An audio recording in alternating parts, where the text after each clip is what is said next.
انا هنا جبت الجزء اللي اتبقى من الكلوش، هحاول اطلع منه بقيه الاجزاء عشان خاطر ما هقدرش قماش. المتر اللي فاضل اطلع منه الكم، يعني القماش ده الفستان ده واخد 4 متر قماش، 3 كلوش ومتر كم، وبقيه الجسم انا مطلعاه من بواقي الكلوش.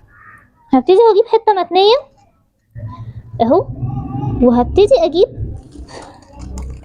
الجزء ده اللي هو بتاع البرنسس واروح حطاه بالشكل ده.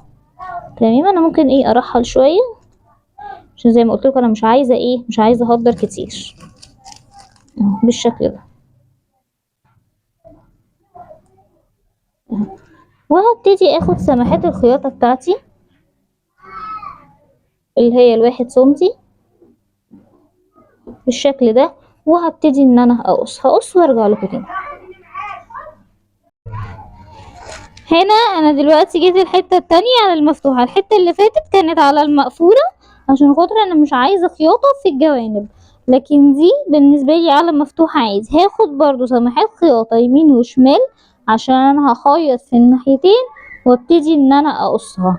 نراعي حاجه مهمه، مادام انا بقص قطعه مرتين لازم وش القماش يكون في الوش او الظهر في الوش، مادام او الظهر في الظهر، يعني مادام انا بقص اتجاهين يبقى لازم اللي انا بقصهم يكونوا على بعض، يعني يا وش في وش يا ظهر في ظهر، عشان ما يطلعوش الاتنين جنب واحد، لازم يطلع لي جنبين. هاخد سماحات الخياطه في الجزء ده واقصه وارجع لكم تاني نقص الخلفي. دلوقتي اهو انا جبت الخلفي بقى. يلا هعمل ازاي؟ هاجي عند الخلفي هسيب من هنا 2 سنتي او من هنا اي ناحيه، انا ممكن اشتغل من المفتوح عادي اهو مش فارقه اي ناحيه، المهم الناحيه المستقيمه دي هسيب 2 سنتي للسوسته، وهنا هروح واخده سماحات الخياطه بتاعتي واعلم مكان البنسه ضروري جدا، وبعد كده هقص الخلفي. هنا يا شباب هبتدي اخد الاسوره بتاعتي. الاسوره باخد عرضها اللي هو دوران الرسخ، مثلا انا دوران الرسخ عندي 26، فالمفروض ان انا اخد حته العرض بتاعها 26 والطول بتاعها طول الاسوره مرتين، يعني طول الاسوره هيبقى 10، فانا هاخد كده 20 سنتي ومعاهم 2 سنتي خياطات، يبقى هاخد قطعه طولها 22 سنتي وعرضها 26 سنتي بالخياطات، يعني عرضها 28 سنتي. يعني مثلا هاجي كده اروح قصه، يعني اروح تانية دي كده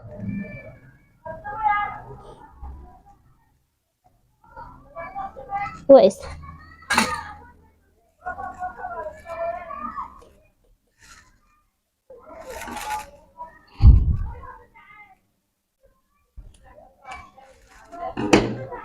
اهو. هاجي هنا كده هاخد الطول بتاعي، انا قلت عايزه 20 و2 خياطات يعني عايزه 22، هاجي هنا كده اروح واخده المفروض 22 سنتي دي 27، هفضل ارحل كده لحد ما لحد ما تظبط.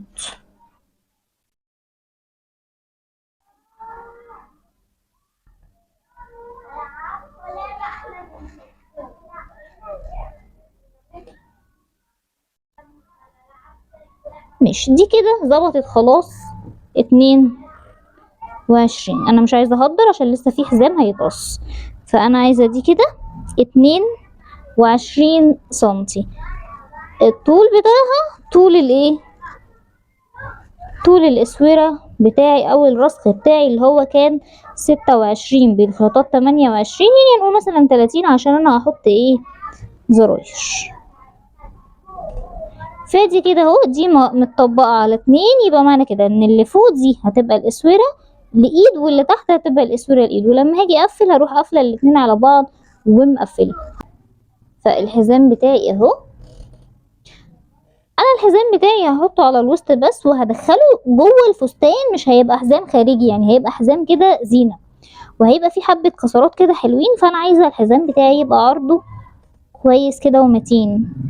فانا هاخد مثلا الحزام، طبعا الحزام احنا عارفين ان القطعه بتتني زيها زي القمر، فانا هتني قطعه كده وهيكون طولها على قد الطول الوسط، يعني اللي هو الوسط ده كده، وابتدي ان انا اعملها كسرات واقفلها. طبعا هتشوفوا الكلام ده في التقفيل. فدلوقتي انا هقص الحزام، انتوا بقى هتحددوا العرض اللي انتوا عايزينه وخدوا ضعفه. يعني لو عرض الحزام 10 قصي قطعة طولها 20، يعني العرض بتاعها ده 20 والطول بتاعها اللي هو الدوران بتاع الوسط والنزول ده 20 سنتي. انا هقص الحزام ويبقى كده خلصت قص الفستان.